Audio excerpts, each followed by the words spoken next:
warahmatullahi wabarakatuh. Waalaikumsalam warahmatullahi wabarakatuh. Alhamdulillahilladzi arsala rasulahu Muhammadan ila kafatin nas wa anzala ma'ahul kitab liyufarriqa bihi bainal haqqi wal batil wa bainal ma'rufi wal munkar wa hadana ila siratihil mustaqim. Asyhadu an la ilaha illallah wahdahu la syarika lah wa asyhadu anna Muhammadan abduhu wa rasuluh alladzi la nabiyya ba'dah. Allahumma salli wa sallim ala sayyidina Muhammadin wa ala alihi wa ashabihi ajma'in. Rabbi a'udzu bika min hamadzatish syayatin wa a'udzu bika rabbi an yahdurun.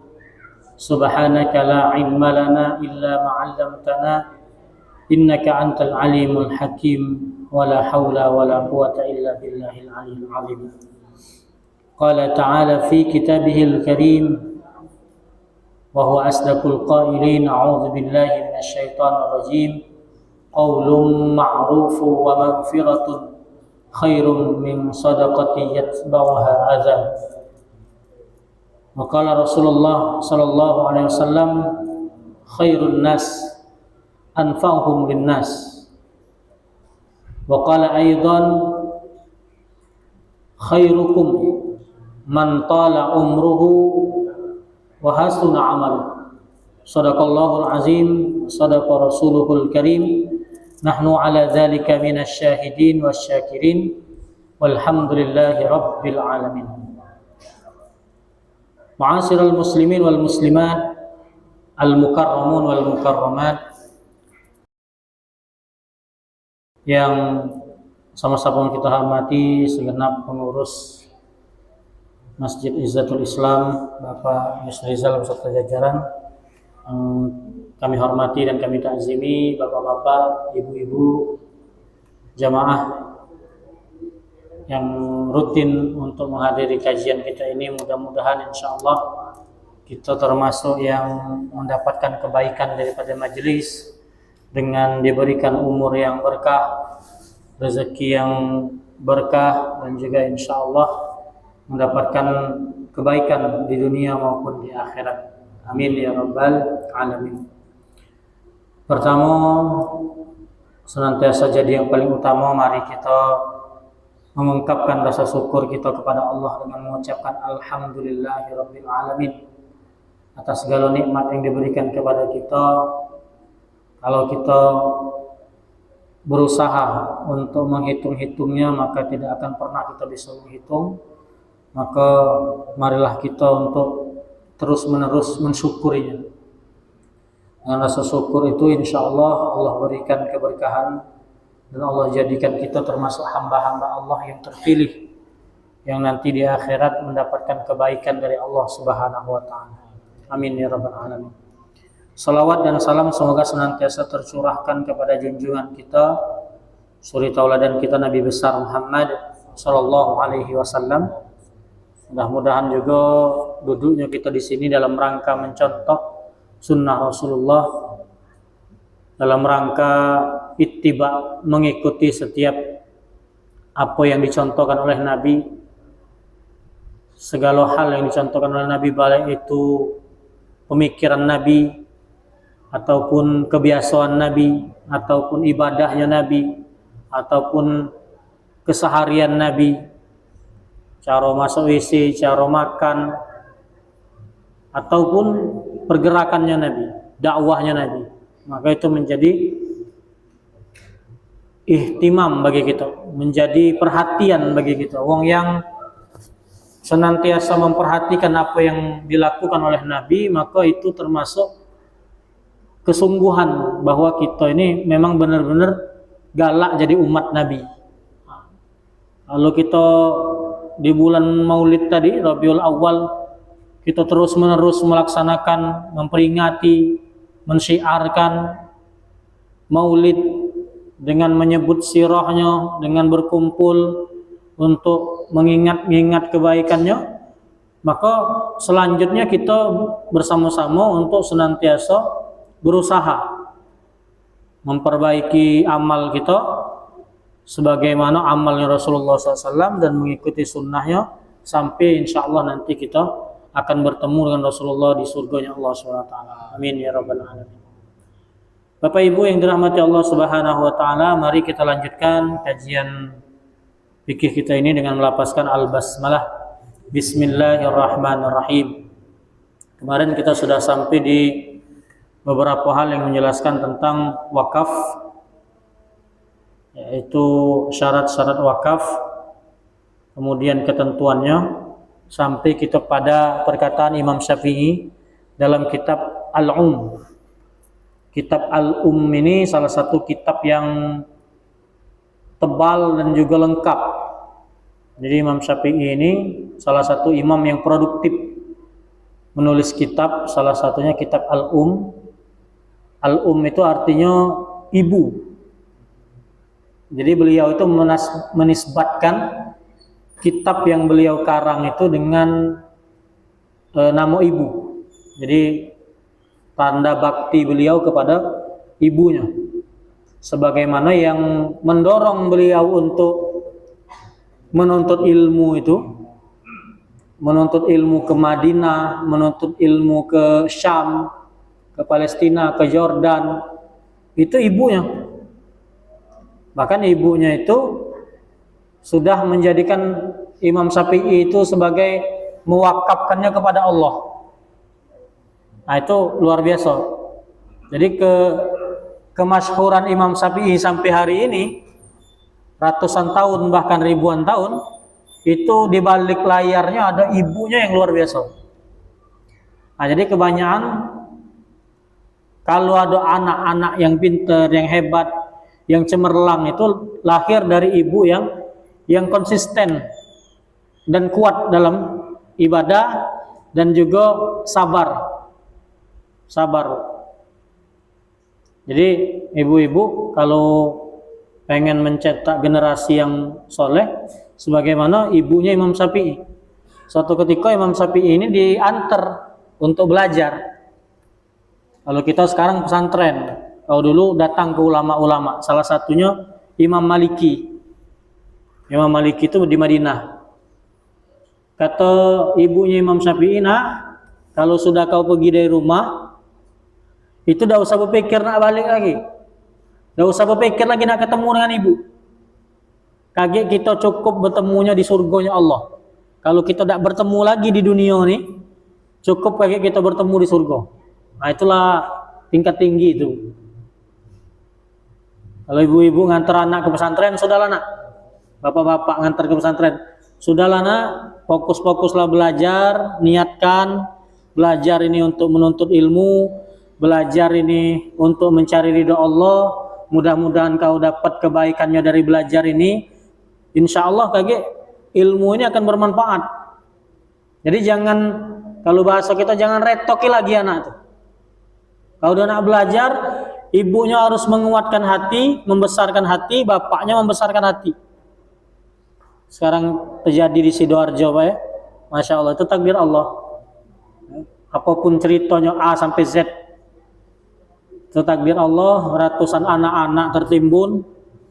Bahkan kabarnya kemarin yang sudah 3 hari, karena memang dari Basarnas itu kemungkinan kalau memang ada yang masih terjepit di bawah reruntuhan bangunan yang 4 tingkat itu, tanpa makan, tanpa minum, itu bertahannya cuma 3 hari. Kalau sudah lewat 3 hari, tidak ada kemungkinan lagi anak itu hidup. Nah, jadi kalau sudah 3 hari, sudah kemarin 3 hari, disiapkan alat berat untuk mengangkat mayat-mayatnya. Ada anak-anak yang terjepit lalu bisa diselamatkan. Ada bisa diselamatkan, ada yang terjepitnya 2 hari, 3 hari di bawah runtuhan. Ada yang ditimpa tuh sambil sujud. Kalau ibu dengar beritanya, ada yang sambil sujud. Karena waktu salat asar itu runtuhnya. Yang sambil sujud, Masya Allah, luar biasa. Ya. Itu ya kalau kita bayangkan posisi wong tuanya, ya memang luar biasa betapa kehilangannya. Tapi ya itulah kita menyikapi takdir. Ya. Jadi samping kita tidak boleh mengenyampingkan kelalaian manusianya. Kalau kita di dalam investigasi dunia, kita tidak baca mengenyampingkan kelalaian manusia. Bangunan yang memang harus sesuai prosedur, siapa arsiteknya, mana cara bangunnya, apa jenis kelalaiannya, itu memang harus diinvestigasi agar tidak terjadi terulang hal yang sama, karena menyangkut nyawa. Yang meninggal itu kurang lebih 50 lebih, ya, kurang lebih banyak yang masuk itu. Nah, jadi itu bagian daripada luar biasanya wong tua kita ini mewakafkan hidup kita ini kepada Allah.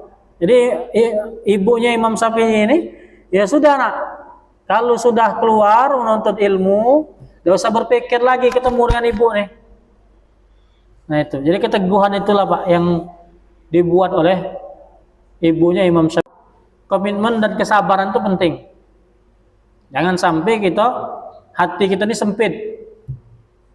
Memang kalau kita nak diukur dengan rasa kemanusiaan kita, mikir anak di jauh, ya bukan cuman hitungan pesantren, banyak anak kuliah, anak keluar nuntut ilmu. Ya selesaikan niat itu, kita sebagai wong tua meridhoi, merestui meskipun berat, insya Allah disitulah anak-anak kita mendapatkan kebaikan.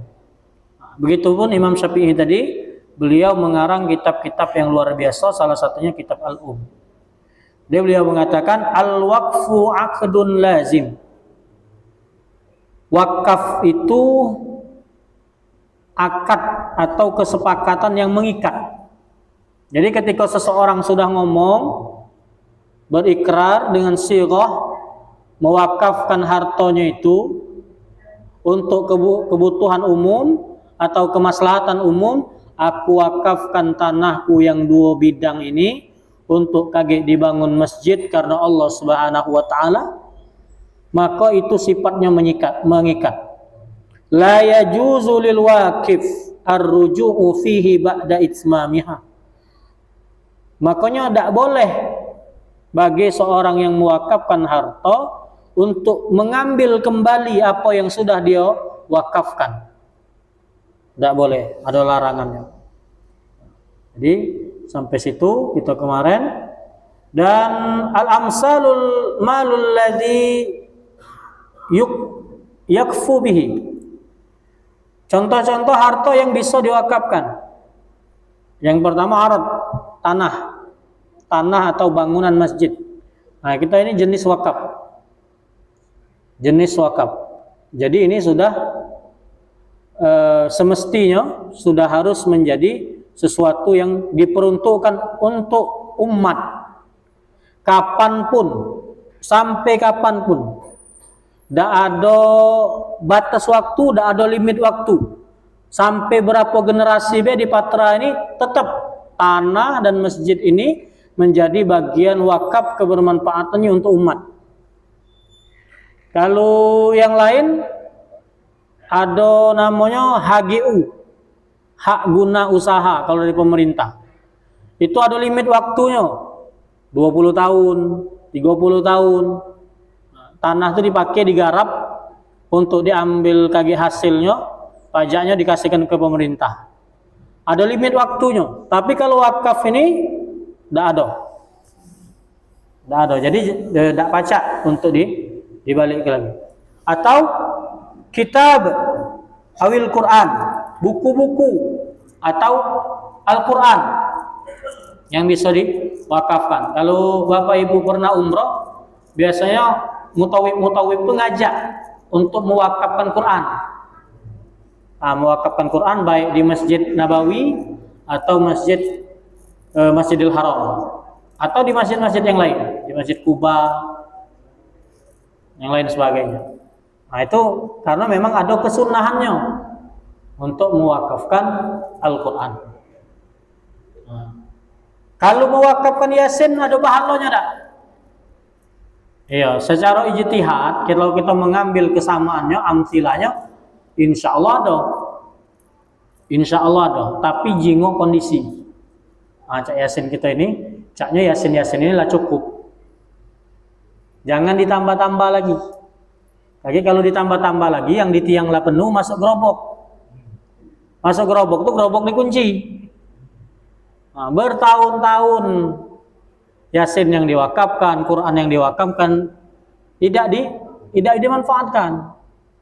Nah, jadi seharusnya bermanfaat. Jadi juga kondisi. Kalau kita nak mewakafkan ayat, nak mewakafkan Quran atau Yasin ke Masjid Patra, konsultasi dulu dengan ketua masjid.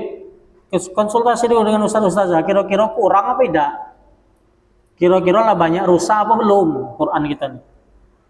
Kalau yang dibawa oleh bapak-bapak, ibu-ibu ngaji ini sudah cukup dan kaget khawatirnya Quran yang diwakafkan itu cuman tersimpan di lemari, buruk di lemari, nah kita cari yang lain.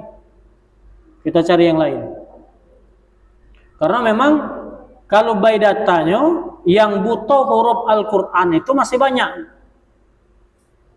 Di Indonesia ini bahkan data terakhir wallahu alam tahun berapa itu surveinya, yang butuh huruf Al-Quran ini lebih daripada 50%, bahkan menyentuh 70%. Bayangkan dari penduduk 280 juta. Kalau 50%-nya berarti 140 juta manusia butuh huruf Quran.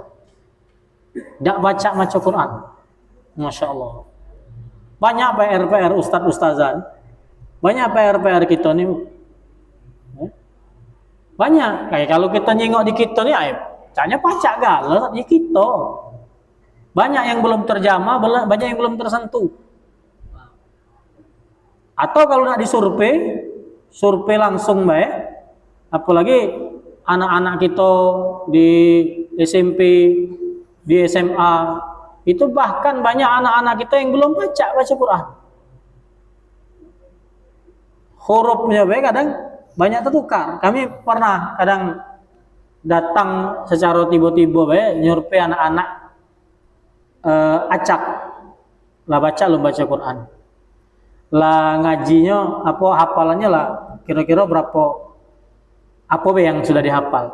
Ternyata banyak yang belum baca.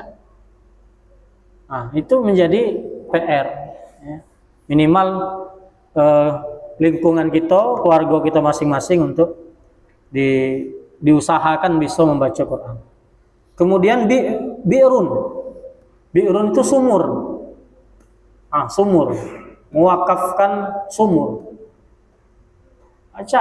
Contohnya dulu ada sahabat namanya Utsman bin Affan. Sahabat Utsman bin Affan pada masanya Madinah itu dalam keadaan penceklik. Keadaan kemarau panjang. Dan tidak ada mata air yang mengeluarkan banyunya.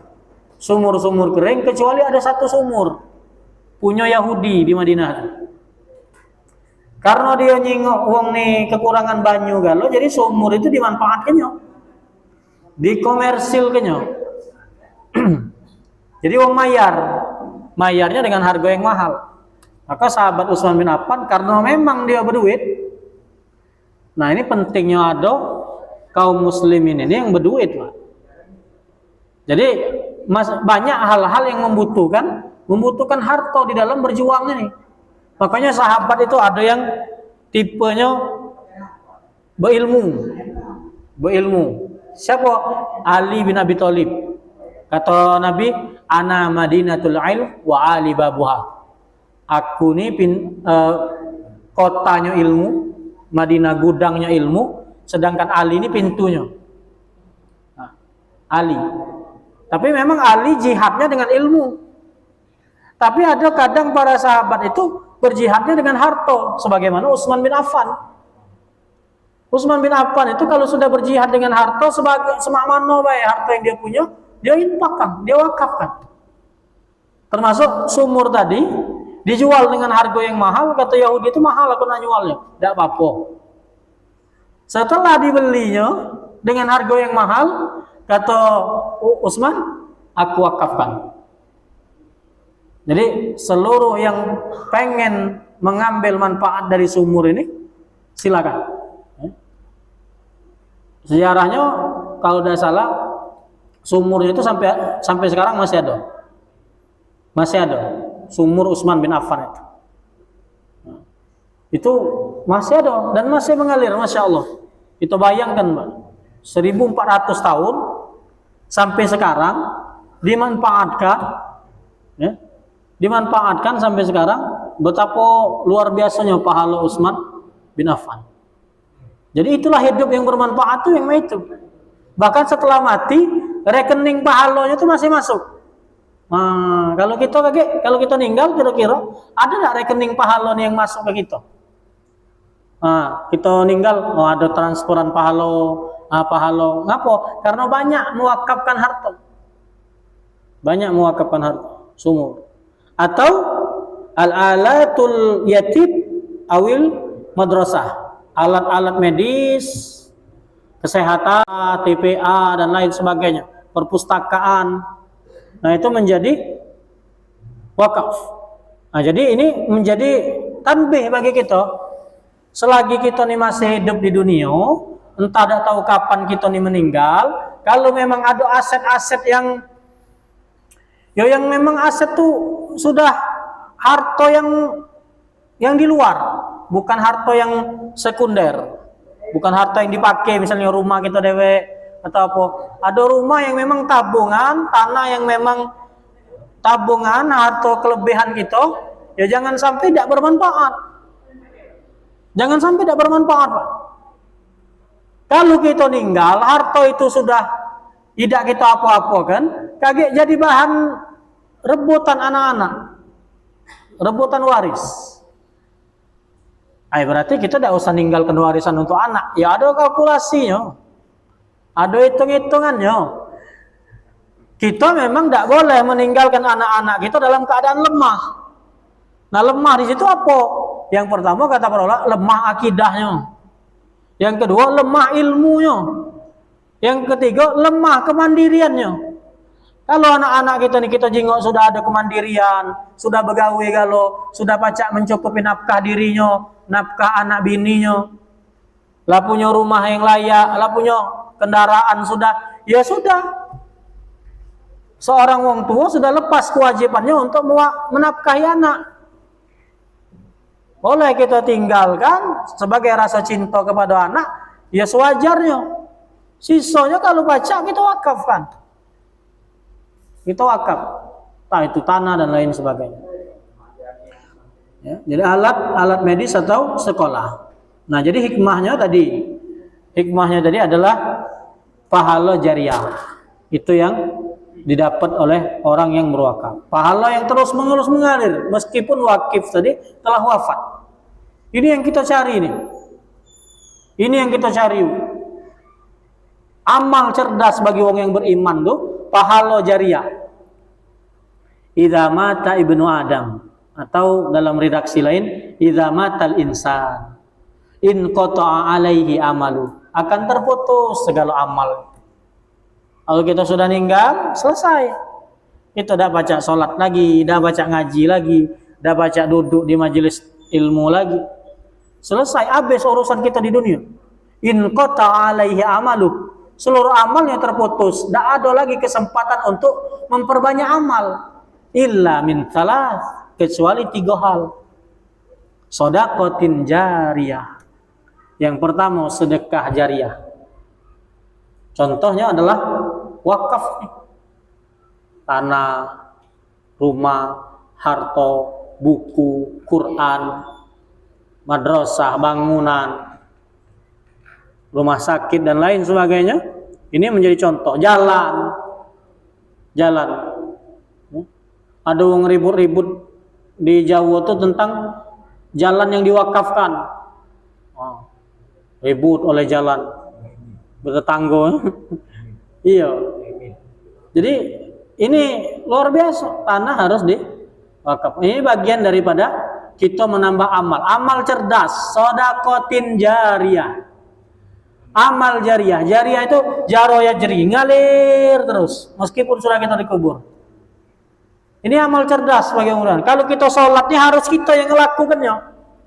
Sholat harus kita Pak. pahala sholat itu, kita harus sholat 2 rakaat, 4 rakaat, bahkan sampai 100 rakaat pun harus kita yang melakukannya. Kalau kita sudah meninggal, tidak ada lagi hitungan pahalanya. Tapi kalau amal jariah tadi, kita ada duit 1 miliar, bangun masjid. Di masjid itu ada 50 wong sholat, sujud, ruku, ada anak-anak 100 anak batasa ngaji. Yang membangun masjid itu dapat transferan pahala daripada anak-anak yang ngaji, bapak ibu yang sholat. Kita pengajian ini, yang membangun masjid ini, kita duduk pengajian ini, kalau dia sudah meninggal dapat transferan pahala. Kenapa? Karena yang memfasilitasi kita pengajian ini, yang membangun bangunan ini, yang buat tiang ini, buat dinding ini, pasirnya, semennya, galo-galonya, itu atas andil wong yang mewakafkan hartanya di sini. Maka ngalir. Ngalir. Jadi ketika kita meninggal sudah ngalir hartanya. Yang kedua, manfaat, kebermanfaatan sosial. Inilah sumuliyatul Islam, kesempurnaan Islam. Jadi Islam ini datang untuk mengatur tatanan kehidupan ini supaya baik. Jadi manusia itu tidak diperbudak oleh harta. Hidupnya tidak materialistis. Hidupnya tidak kapitalis. Kapitalis itu pokoknya ujungnya harta. Atau kalau ngomong bisnis itu, yang dipikirkan itu untung, labanya. Urusan untung. Kalau pajak modalnya sekecil-kecilnya, untung sebesar-besarnya. Itu orang kapitalis. Tidak dia pikirkan kebermanfaatannya apa, kerusakan lingkungannya apa, tidak. Tapi kalau Islam ini memikirkan kebermanfaatan. Karena memang hidup kita ini selain untuk ibadah, yang kedua untuk bermanfaat. Khairun nas anfa'uhum linnas. Sebaik-baik manusia adalah yang paling bermanfaat untuk manusia lain. Apa yang kita punya? Harta, tenaga, pikiran, ilmu untuk masjid kita ini. Lalu kita tidak bisa bangun masjidnya, kita makmurkan masjidnya. Kita buat sistemnya.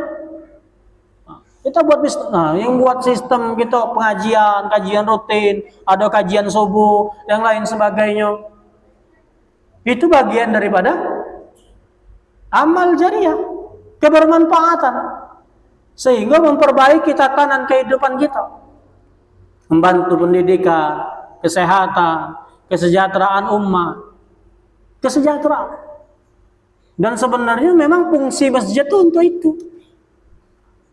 Fungsi masjid itu bukan cuma untuk sholat 5 waktu. Sering kita ulang-ulang, fungsi masjid bukan untuk sholat 5 waktu. Banyak masjid, bahkan masjid kadang pinggir jalan besar. Datang marbotnya, muka pintu, azan, sudah azan, sholat, sudah sholat, wong nak sholat sunnah lagi-lagi diusirnya. Cepet-cepet nak ditutup. Baru nak sholat nih, kok lupa sholat sunnah, nak ditutup. Ditutup, dikunci sudah sholat. Wong nak ke WC, musafir datang, nah dikunci WC-nya, dah baca. Masya Allah. Padahal fungsi masjid ini dari dulu untuk kebermanfaatan umat. Ayo Ustaz, dia tuh asal ke masjid cuma nak ke WC baik, dah apa-apa. Apa salahnya ngambil manfaat daripada masjid? Mudah-mudahan baik dia kaget. Dan ke WC itu nengerazan tergerak hatinya. Mudah-mudahan. Nah itu. Nah, jadi memang fungsi masjid ini untuk pendidikan, kemaslahatan umat. Untuk kemaslahatan umat. Pemberdayaan umat, wakaf-wakaf produktif. Nah, itu. Jadi kesimpulannya, bentuk sedekah jariah yang sangat dianjurkan dalam Islam, wakaf ini. Memiliki ketentuan syariat, dipenuhi agar sah dan bermanfaat. Kemudian yang selanjutnya hibah.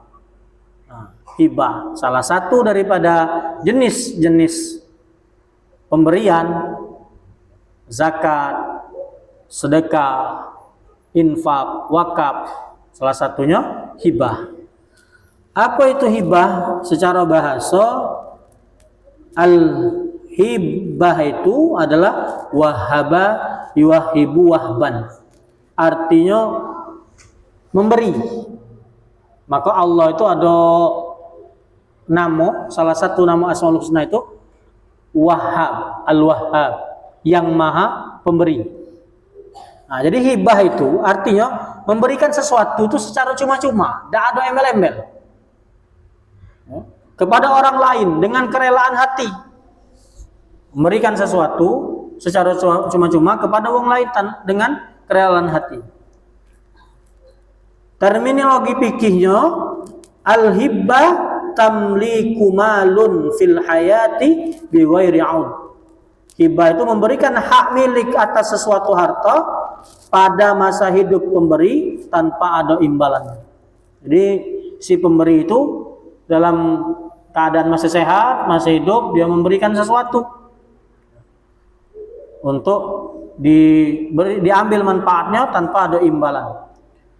Wal hibbah hiya tamlikul ain min ghairi 'audin halan al hayat tawdu'an. Jadi hibah itu adalah memberikan kepemilikan suatu barang tanpa imbalan, tanpa ada gantinya, tanpa ada syarat, tanpa ada embel-embel saat masih hidup sebagai bentuk kebaikan. Dalam dalil Al-Qur'annya, wa atun nisaa sadaqatihinna nihlah fa in tibna lakum an syai'in minhu nafsan fakluhu hani'an mari'a. Ayat tentang mahar. Wa atun nisa sadaqatihinna nihlah. Berikan perempuan-perempuan itu mahar sebagai pemberian yang wajib. Fa in tibna lakum, tetapi jika mereka dengan rela hati memberikan kepadamu sebagian dari mahar itu, maka makanlah, ambillah pemberian itu makanan bagi yang baik, lagi yang halal. Ini kan sering kadang bertanya, jadi perdebatan. Ustadz, aku kan ada mahar dari lakiku dulu, 3 suku emas nih.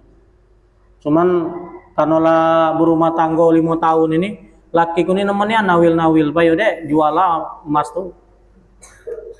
Lakiku nemennya Ustaz, apalagi ragu-ragu emas nih mahal, bayo deh jualah, kita beli motor.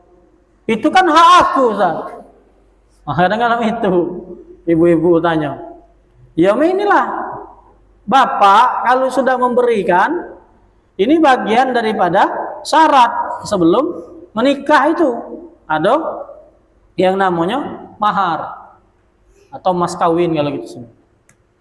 Nah, apakah boleh ketika seorang perempuan itu merelakan hartanya tadi, merelakan maharnya tadi untuk dipakai, entah itu oleh istri, oleh suaminya, untuk kebermanfaatan? Boleh kalau memang kerelaan hati, bukan dengan paksaan. Ya, bukan dengan paksaan. Apalagi maling mahar. Jangan Pak, maling. Uji bininya hilang, cincin kita tadi. Rupanya laki itulah ngembeknya. Jangan, enggak boleh, itu pencurian namanya. Pencurian. Harta bini itu harta bini. Harta bini, harta bini. Harta laki ada hak anak dengan bini. Nah itu. Gitu kan. Tapi kalau ibu-ibu rela, ada kerelaan untuk bekerja sama memberikan nafkah, entah itu untuk suami atau untuk anak-anak, karena suami tadi ada keterbatasan untuk memberikan nafkah, yaitu bagian daripada pahala yang besar. Jadi bagian daripada memberikan kebaikan. Dalam hadis Rasulullah SAW bersabda, tahaddu tahabbu. Saringlah atau berilah hadiah, maka kalian akan saling mencintai. Jadi hadiah ini penting untuk mengikat hati. Kita sesama muslim saling memberi hadiah. Saling memberi hadiah, apapun bentuknya. Karena kadang bukan tentang mahal atau idaknya, tapi tentang kepeduliannya. Kita ini kalau ada sama tetangga misalnya, sama kita misalnya sekomplek, sering saling jauh, balik dari Jakarta ngawak oleh-oleh ngenju. Tetangga tuh balik dari umroh ngawak oleh ngenju. Lama kelamuan kita nih, angkan-angkenan biasanya kalau. Angkan-angkan. Kenapa? Karena sering timbal balik. Lain kalau kita terus nginjuk. Nah, bukannya bebangkelan. Ya, kita terus yang nginjuk nih. Oh, tapi tetangga tidak. Lah kelemahan nginjuk kan? Kadang men kita dak nginjuk ditanya gini. Kau balik dari Jakarta biasa nginjuk oleh-oleh. Inilah tetangga yang agak lain yang main itu ya. Ada ngomong itu. Nah, jadi ada salingnya untuk tahabu. Saling memberi itu akan saling menambahkan rasa cinta. Dalam hadis lain, al-aidu fi hibbah kal kalbu yabqi thumma ya'udu fi qa'iyah. Nah, ini hadis yang menjelaskan tentang kemakruhan. Nah, jadi kemakruhan untuk mengambil kembali sesuatu yang sudah dihibahkan. Kalau wakaf tadi itu kalau diambil kembali haram. Tetapi kalau untuk hibah ya, itu dalam kitabnya Auraudah At-Talibin al-qabdu syartun fi sihhatil hibbah al-ashh. Penyerahan itu syarat sahnya hibah menurut pendapat yang paling kuat. Nah, jadi itu menjadi bagian daripada hibah. Kemudian apa perbedaannya dengan wakaf tadi? Jadi kalau wakaf dengan hibah tadi ada beberapa perbedaannya. Kalau dari definisi sudah jelas bahwa wakaf tadi menahan pokok harta, manfaat untuk umum, memberikan harta kepada kalau hibah itu memberikan harta kepada individu. Pacak memberikan harta kepada individu. Kalau ada guru ngaji, ada ustadz mungkin yang kita jenguk zakati motor dia nih asa ke masjid saronian. Caknya berjalanlah saro pulo. Dah hibah ke be. Aku ada 2 kok motor nih. Hibah ke sih kok. Soalnya itu hibah secara individu ustadz tadi. Meskipun bukan kebermanfaatannya bukan untuk orang banyak. Kalau wakaf tadi sudah menjadi sedekah jariah. Kemudian pemberian sukarela sama tadi. Ada kepemilikannya pokoknya hilang, kebermanfaatannya kepemilikannya berpindah total. Jadi kepemilikan yang berpindah total tadi sama macam motor yang kita hibahkan tadi. Kalau wakaf itu hartanya harus kekal. Harus kekal itu artinya tidak habis-habis. Cat tanah, bangunan, nah itu wakaf. Kalau hibah itu yang bisa habis. Duit, makanan, pakaian. Nah, kita hibah gitu. Motor tadi gitu. Kalau wakaf itu penerimanya umum atau lembaga, yayasan. Kalau hibah tadi bisa per orang. Setahun dipakainya, caknya dia ini ada motor baru. Kalau wakaf itu sama sekali tidak boleh. Tanah ini tidak boleh lagi kalau sudah diwakafkan ini tidak boleh lagi dipindah, diambil oleh ahlinya atau ahli warisnya tidak boleh lagi. Haram hukum. Tapi kalau hibah, ya, apa pakaian, makanan dan lain sebagainya itu boleh, tapi makruh hukumnya. Nah, itu. Jadi mudah-mudahan kita bisa memahaminya, menjadikannya sebagai acuan kebaikan untuk sama-sama saling menambah amal kita. Salah satunya mulai dari zakat yang harus kita perhatikan, zakat mal, zakat fitrah, zakat mal yang harus kita keluarkan. Kalau memang sudah ada harta yang sudah sampai dengan nisabnya, sudah haul, sudah 1 tahun, wajib dikeluarkan. Kemudian sedekah. Mungkin itu yang bisa kami sampaikan. Mohon maaf atas segala kekurangan. Kepada Allah yang mohon ampun. Billahi fisabilil haq. Fastabiqul khairat. Mari kita tutup dengan melafazkan alhamdulillahirabbil alamin. Wassalamualaikum warahmatullahi wabarakatuh. Waalaikumsalam.